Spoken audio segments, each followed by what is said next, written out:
Good afternoon, good evening, and good night. This is your Screen Watching Podcast, your favorite podcast, my favorite podcast, your mum's favorite podcast. She listens late at night, I promise you. Folks, we talk about the movies, we talk about the TV shows, we being me, Dan. Also, this guy here, Simon Foster.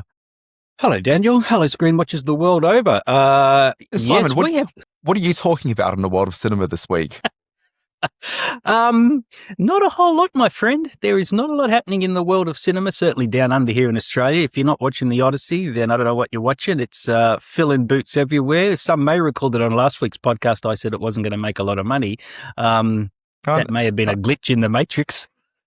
I don't recall that at all. Look, no, I was waiting. I wanted to get ahead of that before you brought it up. So, I'd suggest there are a couple of glitches in the Matrix. One, the most embarrassing thing in that podcast would be Simon Foster saying, "No, this movie is not a crowd pleaser. It's not going to make as much money as Oppenheimer." That would be the most embarrassing thing to happen in that podcast. I've got no recollection of that. Yeah. In the edit for it, I'd missed a core moment within the podcast where I got a phone call mid-podcast that I had to go and answer, and I'm pretty sure I read my phone number out loud and managed to publish that as part of the podcast. Did you really? I did. So for about an hour and a half, it was out there in the world. So shout out to people who download our podcast specifically and got that on our RSS feeds.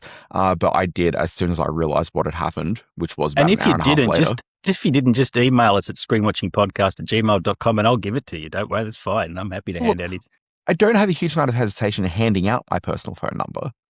Okay, but publishing it as part of a podcast may be a little bit different. Yeah. And also having about a minute and a half of dead air while I'm like, yep, that's right. That's right. What was Here's I doing? My number, 555-5555. What was I doing? I could have been doing anything at that point. That's usually when I clean certain body parts when there's a break in the podcast. Thankfully, the camera switched off that, so part of the magic of Riverside. So what are you talking about this week? I've got nothing to talk about. Seriously, folks, I've got nothing to talk about this week. So what are we talking about this week? I'm actually a bit excited by the fact Simon has nothing to talk about because the grief that I've been given the last couple of weeks with the very dry TV landscape that we've been in sort of since early June. Oh my gosh, Simon just would not stop. Dan, why have you not prepared anything? Why? And it's like, there's nothing to talk about. So it's kind of nice he's on that thought. Now, look, this week also not a whole lot to talk about, but there's one title which is fairly buzzworthy in that it is a spin-off from one of the most successful TV shows of all time, which is, of course, the Big Bang Theory spin-off, Stuart Fails to Save the Universe. Now, what's interesting about this podcast, about this spin-off series is I think you've got like different types of things that could be considered spin-offs. Okay, so within the world of the spin-off, the classic example of the spin-off, and a lot of TV is dictated by what happens on US TV, and the TV market in the US being the most commercial of them all, most of the spin-offs you see tend to be more US orientated than you find. Into the podcast already. Okay, keep going. Well, I'm just explaining. It's the premise for what we're talking about this week. You do find like the occasional sort of spin-off or sort of backdoor sort of thing from the UK. So like The Prisoner, for example, while that's a standalone program, some people will talk about it being a spin-off. Patrick McGowan had starred in another TV series called Secret Agents. Right. Yes. And the belief is that character from Secret Agent is the one that wakes up at the beginning of The Prisoner and is that character. Awesome. But whether you want to buy into that fan theory or not, that's kind of up to you. There's a Coronation Street spin-off, and there's a couple of other spin-offs here and there in the UK. Wow. Yeah. And they tend to be more sequel series. So Are You Being Served had a sequel series called Grace and Favor, and there's that kind of thing, but it's not as prevalent as in the US.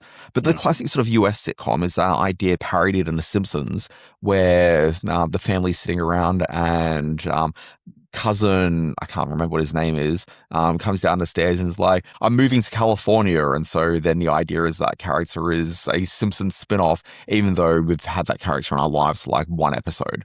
Yeah. And that character wasn't even in like the full episode. He was just literally in that scene, I think, and disappears. Anyway, but that's the classic sort of a thing. So you can think about, say, the Golden Girls. And the Golden Girls had multiple shows that spun off from it. The first show that spun off from it was Empty Nest, which is the doctor who lived next door and may have appeared in one episode, was then spun off into his... Actually, you know what? It's not even that. The way the spin-off... Dad. Sorry. Let's play the opening credits. To my mind, the opening, like the spin-off for Empty Nest was Dr. Harry Weston, okay, as played by Richard Mulligan from Soap back in the day, Yep. was the doctor who lived next door. But that wasn't even the way they spun that show off. The way they spun that show off was there was a couple living next door, and there's an episode of the Golden Girls, it might be like a season finale, and it's the worst episode of the show by like a long mile. Okay, it literally has the girls from the Golden Girls saying, "Oh, hey neighbor," who pops by for sugar or something, and then like you go next door with them, and then it's an entire backdoor pilot next door with this couple who are thing.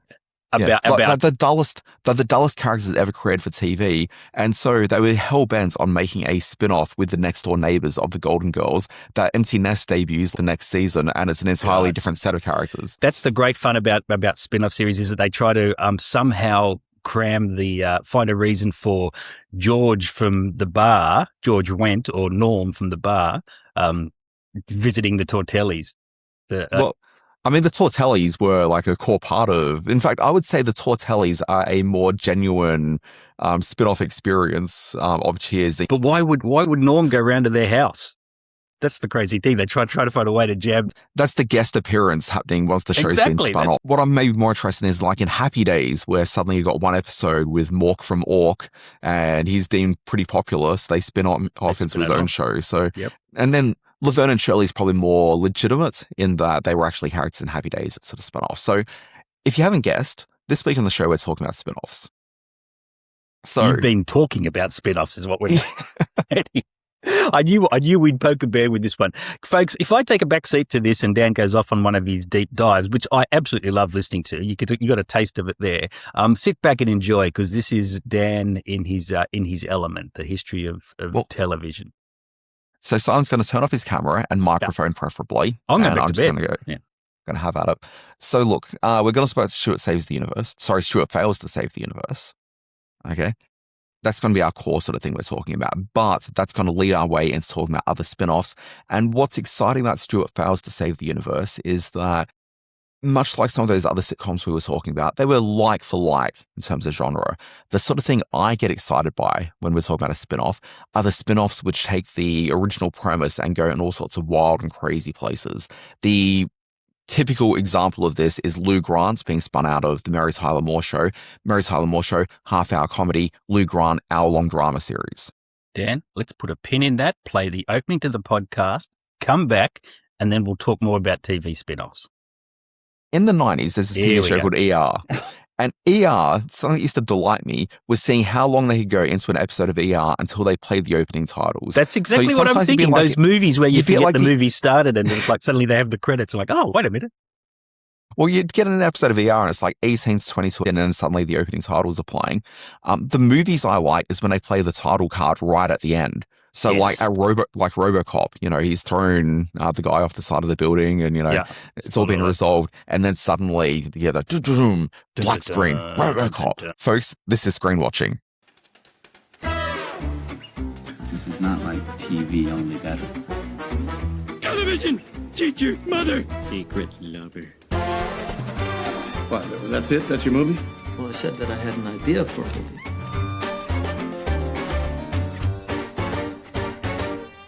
All right, as we delve into our loose and lazy episode of the podcast Very much. Stuart fails the universe. Interesting in that it's not a sitcom like The Big Bang Theory, but it is a direct spin-off from it. Let's play a clip from it, and then we're going to come back and we'll talk about what the setup for this program is, and should you give a darn? We'll talk in a sec.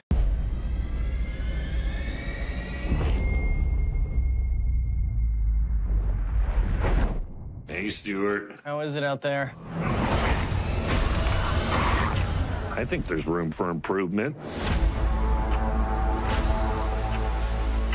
I've only got a few seconds to explain this. So you gotta focus. Do you have an identical twin brother? I'm you from another stream of reality. None of this is normal. If you turn the lights off, they don't bother you. So The Big Bang Theory ran for 12 seasons, Simon, and 279 episodes. How many of those 279 episodes have you seen? Well, I'm glad you asked, Dan. I haven't actually seen any of The Big Bang Theory at all. I've seen little snippets of it on my phone in the morning when it pops up in my reels on Facebook. Look it up, kids. But I've never seen an episode of The Big Bang Theory. I do completely understand it has been one of the most successful comedies of the last 20-odd years, and is entirely worthy of at least a couple of spin-off shows. We've already seen Young Sheldon, which I discovered was a single-camera show just recently and not a multi-camera sitcom comedy like I thought it was.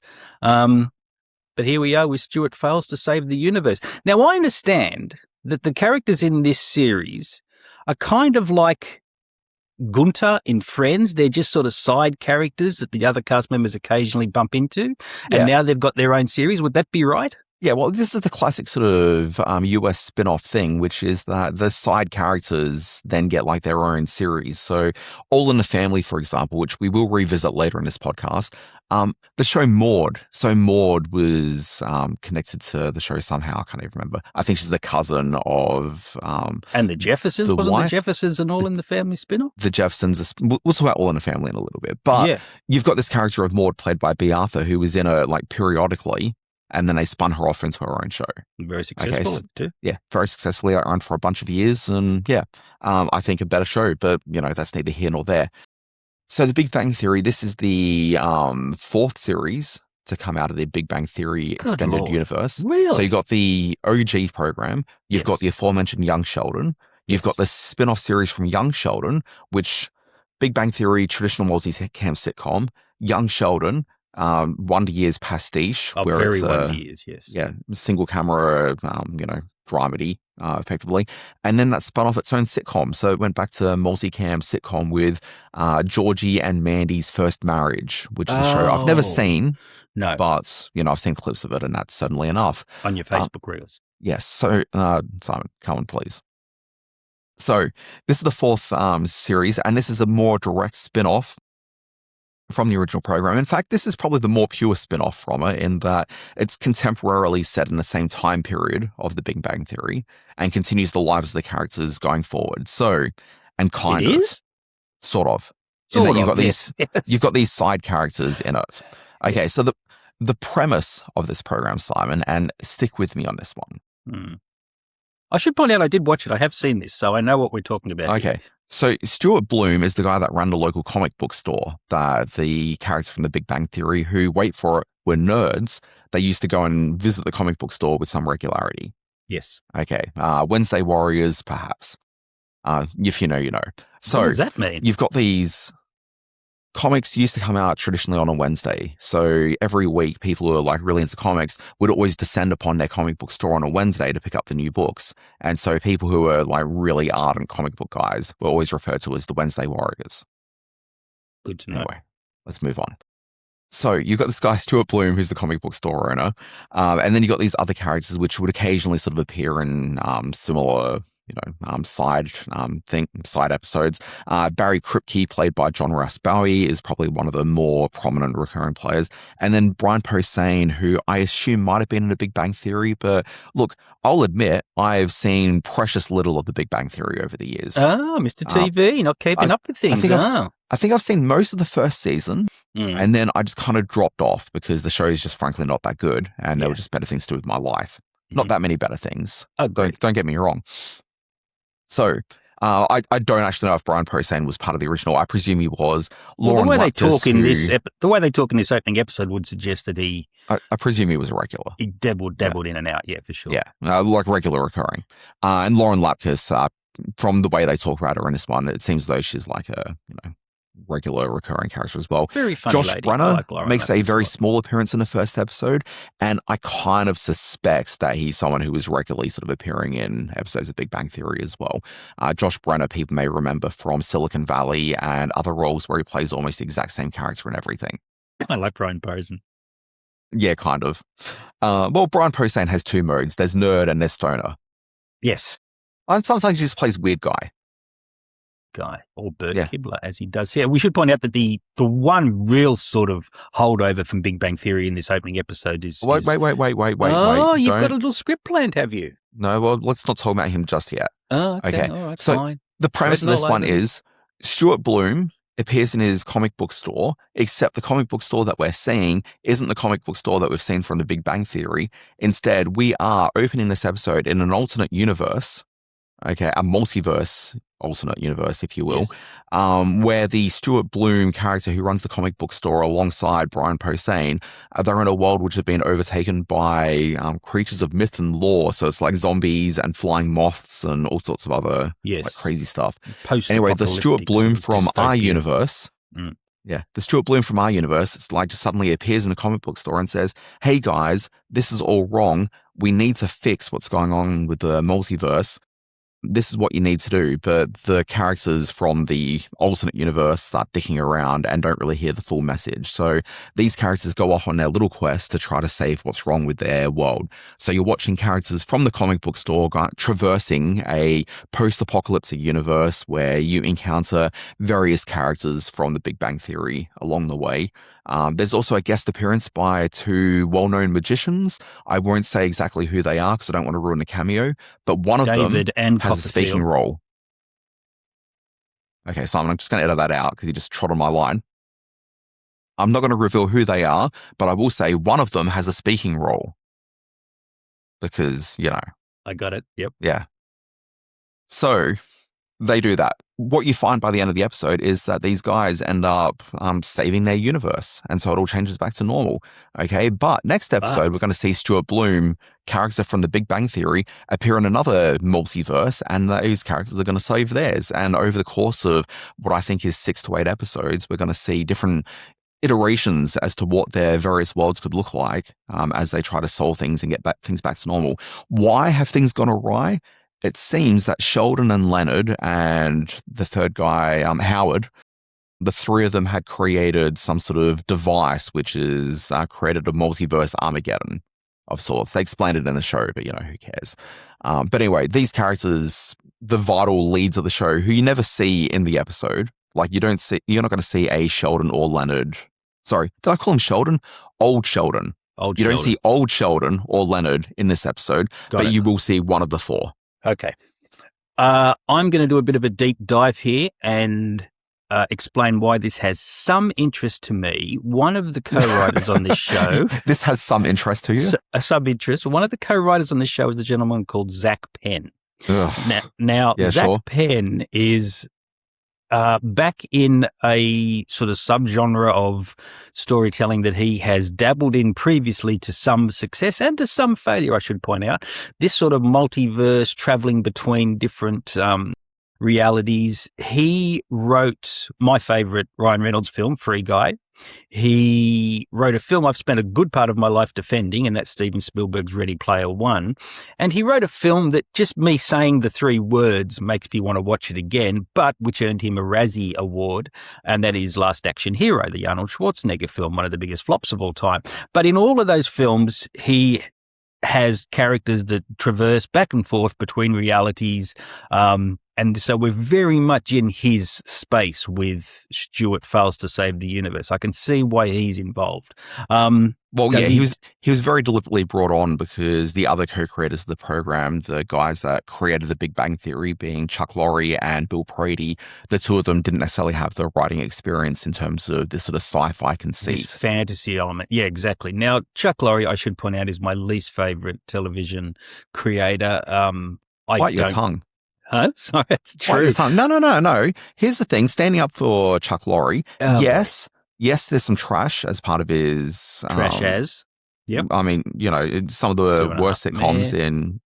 Yeah. And look, even his worst sitcoms aren't necessarily the worst sitcoms on TV. They're just the ones that keep on running for so long and have such a high profile that you just sort of glom onto them. Like, they're not terrible. They're just not really good sitcoms. Yep. But Chuck Lorre, I think, is fairly creatively interesting in that he'll take his characters to some pretty dark places as part of the setup. So you think about things like Grace Under Fire, where it's a character who's dealing with her alcoholism. You think about Roseanne, which comes from him as well, which, you know, that's about the economic reality sort of hitting them. You've got Mum, which again, characters dealing with alcoholism. You've got, I mean, 2.5 Men. Let's just kind of ignore that one for the time being. You've got the Kathy Bates show where she's running a pot distillery. Like, I think he's someone who plays around with some fairly interesting... I think he's a reactionist. I think he knows a reactionist. I think that he's even to the point of an exploitationist. I don't think he handles any of those issues particularly. I think the economic realities depicted in Roseanne, like quite regularly, were a lot more realistic than you found in almost any other sitcom of the era. I think that, for all the shit that he gets and possibly deserves at times, he's the closest that we've really got to. Gosh, sorry, we're recording this at 7:00 in the morning. Mailer? So Are you thinking Norman Mailer or I think no, not Norman Mailer. I'm thinking about Norman Lear. Norman Mailer, yes. very different writer, Simon. Norman Lear. Well, at least I remembered him. R.I.P. Yes, I can see why that may be. I think the Chuck Lorre that helped create and help write Roseanne is a long, long way from the Chuck Lorre we're dealing with now. I think he has become sort of a bottom feeder in terms of what he puts on the television. I don't think this is especially that. I just think that Stuart fails to save the universe doesn't find the fun or the joyous sort of sense that it needs to pull off this kind of fantasy, but that's just me. And I'm hoping that Zach Penn can kind of spin that around as he visits other worlds. Why are you hoping that Zach Penn can really do anything? This is the guy that is the credited screenwriter for Elektra, X-Men The Last Stand, The Incredible Hulk. Like, he's not a good screenwriter. He's workable. Come on. I think he is a good screenwriter. I think he's capable, given the right, and this could be his. I'm sorry, I'm not defending the writer of Inspector Gadget from '99. Ready Player One, Free Guy, and Last Action Hero. That got a lot of credits for me. So I think in this sort of realm, and on the small screen, as well, he didn't write the screenplay for Last Action Hero. He's got a story by credit. Yeah. So this is certainly within his realm. It's within his realm, but yeah. Anyway. So look, I'd say that Simon nailed it in saying that I don't think this is, to me, this is very much following in a Zach Penn tradition, which is big spectacle, which isn't fun, which is just a bit of a turgid slop to get through. But I think there's an audience for this program. It just isn't an adult who's sort of got higher expectations. Where I think this program really plays is for families who have a kid in their family who's, maybe sort of between the ages of like 8 to 12. And it's the sort of family that sit around watching a fair bit of The Big Bang Theory. Okay, Boy, so with the violence in this, there was some pretty ugly violence in this opening episode. There's only one bit which is maybe sort of pushing things a little bit far, which was when a character gets shot and you see a bit of a wound. But like outside of that, the violence is actually pretty family friendly. It's not like too gross. But if you've got like Simon, get out in the world, Well, there's the exploding guard. I wouldn't let my 8-year-old watch the Would you let your 8-year-old watch The Big Bang Theory? No, I would not. Exactly. But that's anyway, for other issues. I think for families that are watching The Big Bang Theory regularly and know who these characters are, seeing alternate takes on these characters probably has a fair bit of a comedic thrill for them, which was lost on Simon and I, guys that have barely watched the original Source program. So I think there's probably some fun there. And I don't think there's anything too extreme in this in terms of the violence. I thought was actually pretty muted. There's no sort of real sort of sexual content in this at all. Like it's a pretty family friendly kind of an affair. So I think if you're playing around that demographic, there's probably enough here to happily watch as part of a let's find some co-shared family experiences. But broadly, it's not great. I think this is not a family viewing experience, and it probably gears more towards the basement dwelling gamers out there from maybe 15 or 16 onwards who'll get a thrill out of seeing people getting stabbed in the neck in a comic book store, or I think entertain the notion that giant moths have eaten somebody. But anyway, yep, I get it. I think the show's too childish for that audience.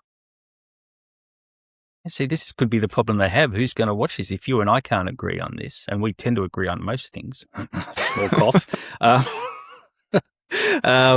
Yes, okay, I'm seeing which way it'll go. It's got some really varying degrees in critical response as well. Like both the trades out of the US. I think the Hollywood Reporter gave it a big write-up and said great things, and Variety gave it a turgid mess sort of review. So, look, most reviews I've read have been pretty scathing. Pretty negative, yeah, exactly right. So, although, I mean, they probably were for Big Bang Theory originally, weren't they? It would have been kind of lumped in.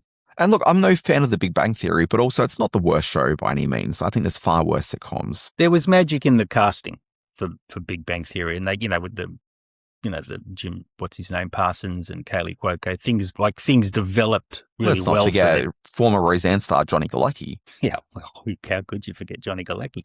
All right, so that brings us to the next point of the podcast.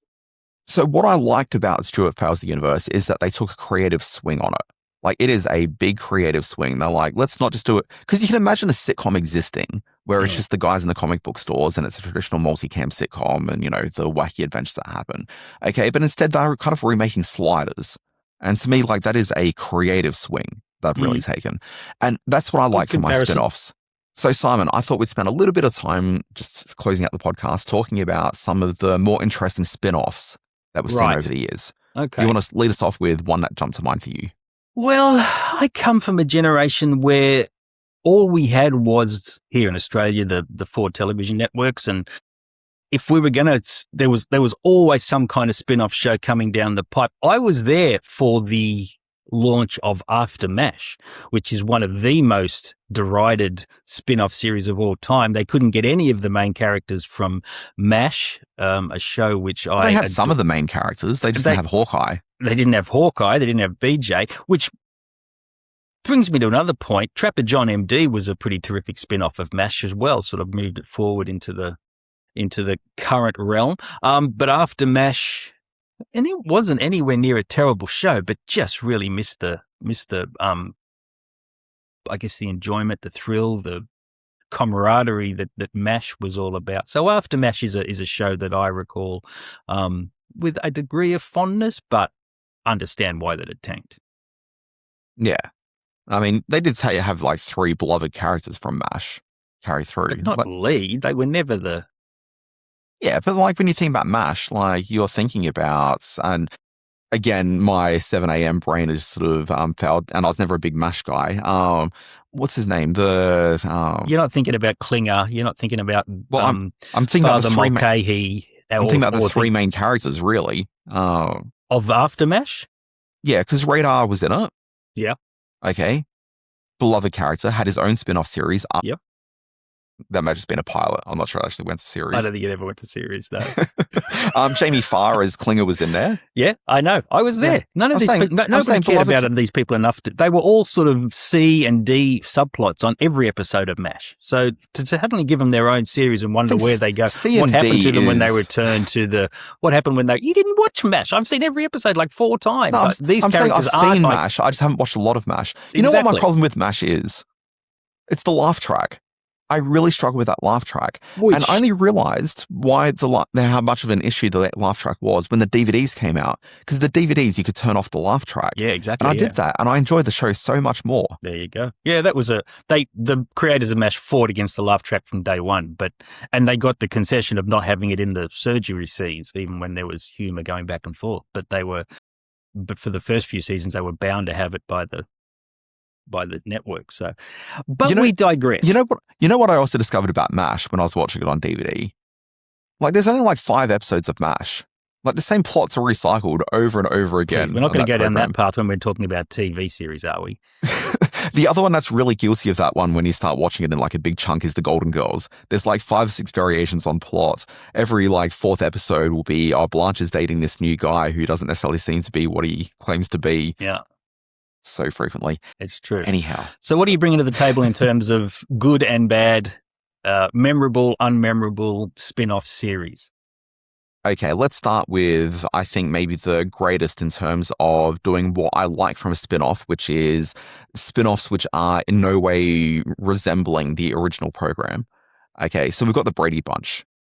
The Brady Bunch had so many spin-offs from it, Simon. Did it ever, yeah. I want to avoid the cartoon spin-offs from this kind of thing. So there was a cartoon spin-off from this called The Brady Kids. Okay, but we'll ignore that one because those are just kind of, that's side things. They're not like proper spin-offs. But we had the Brady Bunch Variety Hour, which is literally taking the characters from the Brady Bunch and putting them in a variety show in the 70s, which was a very popular form of TV at the time, where they're doing magic tricks and performing songs and doing acrobatics and all sorts of other nonsense. Remember it fondly. Sometimes they're in tight-fitting leotards. Other times they're wearing ball gowns, like all sorts of gear. There's occasionally sort of sketches. There's a sketch in that which introduced, I believe, the character of Wally Logan into the Brady Bunch mythos. And Wally Logan ends up joining the characters moving forward with the next spin-off series called The Brady Girls Get Married, which is like a 6 or 8 episode... Brady Brides? Was that what it was called? No, The Brady Girls Get Married, which is the original show where the girls... It's right there in the title. So I'm pretty sure it's Jan and Marsha both get married. I think Cindy was still too young. But then the show was so successful that they spun that off into an ongoing series called The Brady Brides. Okay. But then it didn't end there. They continued the narrative. So the characters introduced in that one carry themselves forward into the next spin-off series, which was The Bradys, which was a early 90s effort to try to do like a Dallas-style primetime TV drama based around the family of the Bradys. So it kicks off with A Very Brady Christmas TV special, which, again, this is single camera, not a comedy, very much Lou Grant's it. And so it's a drama series about the Bradys who have, as I recall, and I say this as though I haven't seen this like about 10 times, everyone's making excuses to why they're not coming for the traditional Brady Christmas dinner. Anyway, the very end of it has Mike Brady trapped in a building which has fallen, because remember, he's an architect. And so as he's trapped underneath it, creating a lot of drama, all the kids come together and they're all reminded about the importance of the family unit. And then that carries over into the Bradys, which has all the characters involved in like adultery and other sort of adult themes as they carry through the 1 to 2 seasons that ran for.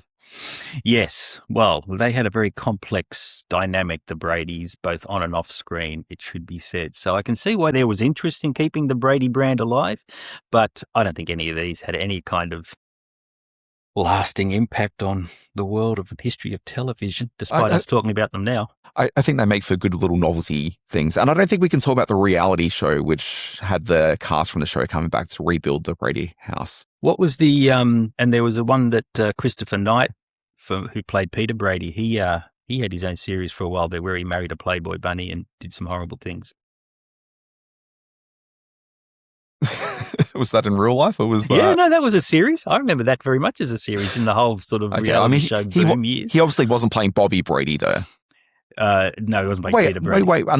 Unless this was a character in the Bradys that you're thinking about. No idea. This may have been a Brady's plot. I think we've spoken enough about the Bradys. I think Bobby was a race car driver in the Bradys, and he very well could have been dating a Playboy playmate. Talladega Nights. I want to recall very fondly a show that is considered one of the dumbest spin-offs of a major series. If I said to you there was a spin-off from Bewitched, what would you say? What would be the character you say gets her own show? You're talking to Mr. TV here. We're talking about the grown-up Tabitha. The lovely Tabitha, played by Lisa Hartman. Now, I remember when this sort of launched on Australian television, we're talking the late 70s, and I had a bit of a crush on Lisa Hartman, so I tuned into this. And Robert Urich, the man who played Vegas, or it was set in Vegas, or I can't remember, he had something to do with Vegas. The show is called Vegas. Yes, but he wasn't called Vegas, was he? He was Dan Tanner. He was Dan Tanner. Dan Tanner, that's right, it just came to me. But he was Wait, we need to drop the bit of trivia here. What's that?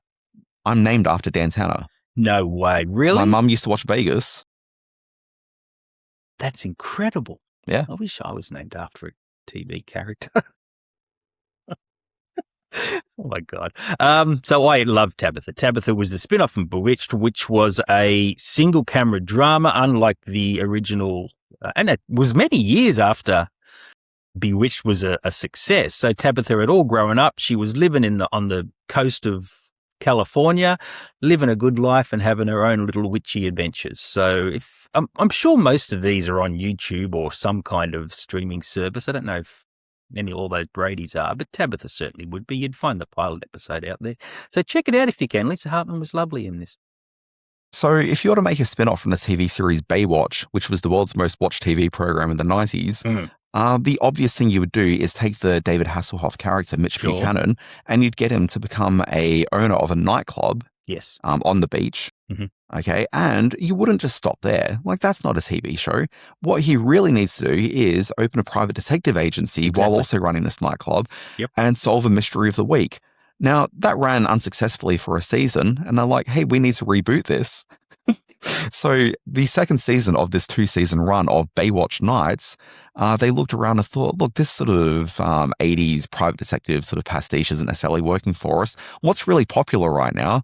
There's this little show called The X-Files. The X-Files. And so for an entire season, Mitch Buchanan is exploring the unexplored phenomenons taking place around the beaches of... Starring a young Angie Harmon, still one of the most beautiful women ever to stand in front of a camera.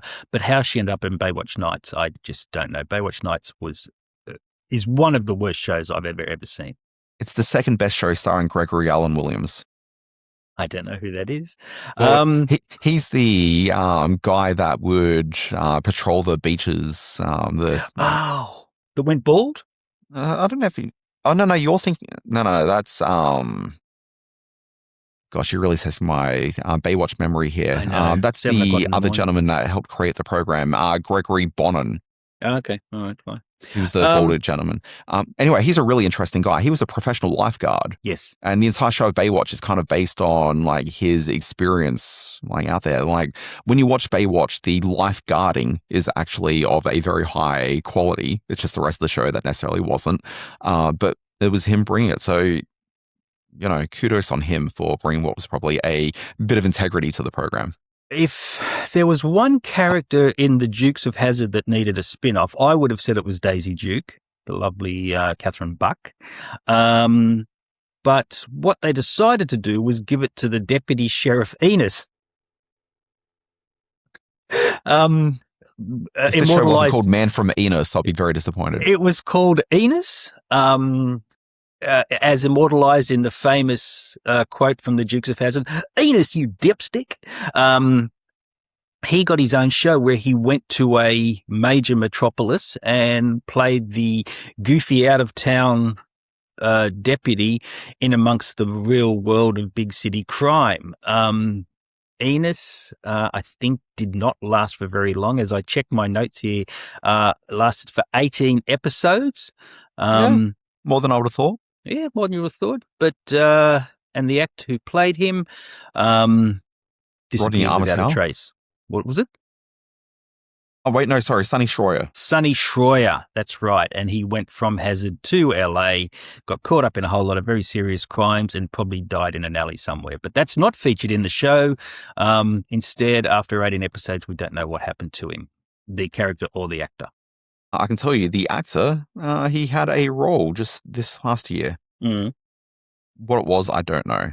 It's not actually on his wiki, but it tells me that he's active in 2026. So good on Sonny Schroyer. Good on Sonny Schroyer.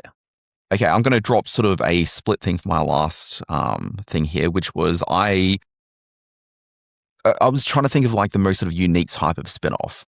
And I think the most unique one, we talked about All in the Family earlier, Yes. which saw its share of multiple series that spun out from that. So influential. Some shows legitimate, some shows not. So All in the Family was a remake in itself.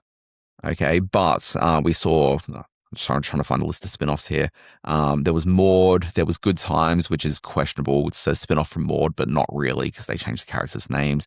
You got The Jeffersons, you've got Checking In, you've got Archie Bunker's Place, you've got Gloria, and you've got 704 Hauser. Now, 704 Hauser, Simon, is interesting in that no character from All in the Family appears in it, but do you know who does appear in it? No. The house that they lived in. The house got a spin-off? Yeah, this was a show that they launched in 1994. So this is quite a number of years after All in the Family, obviously. 20 odd years. Okay, but they essentially did a flip version of All in the Family. Mm. Okay, and they're dealing with modern day 90s, political issues. Like they were trying to do All in the Family again. Issues. Wow, so it's an African American family that are living in the house. So it's this liberal black couple who've got a conservative son. Okay, and that conservative son's dating a Jewish woman.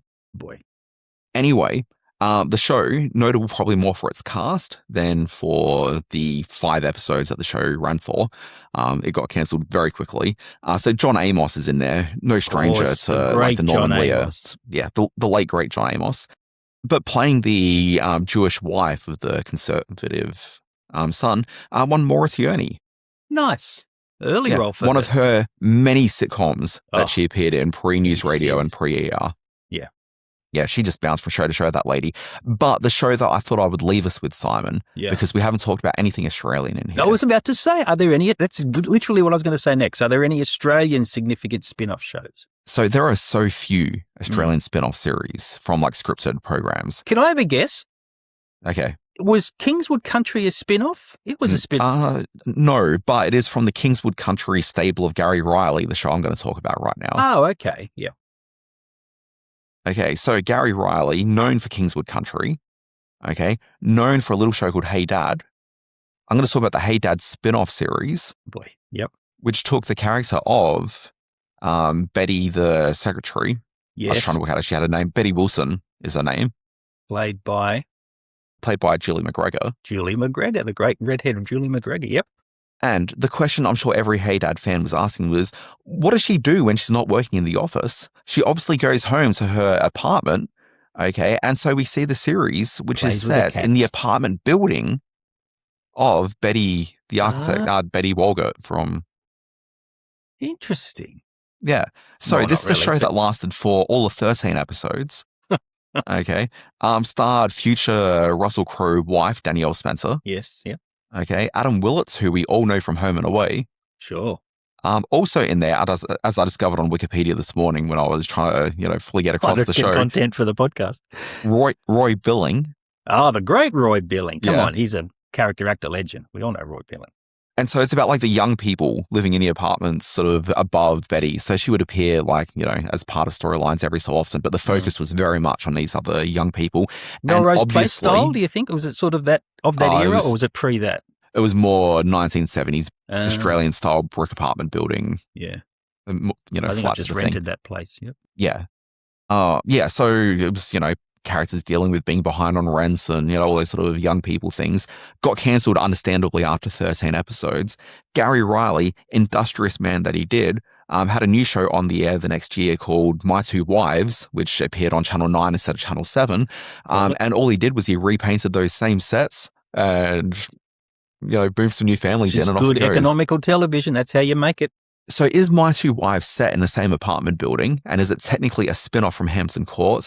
I'm not too sure, and I'm going to leave that as an open question for the podcast. That's an excellent way to end this fairly abbreviated rundown of the best and worst TV spin-offs of all time. The history of television. So many, yes.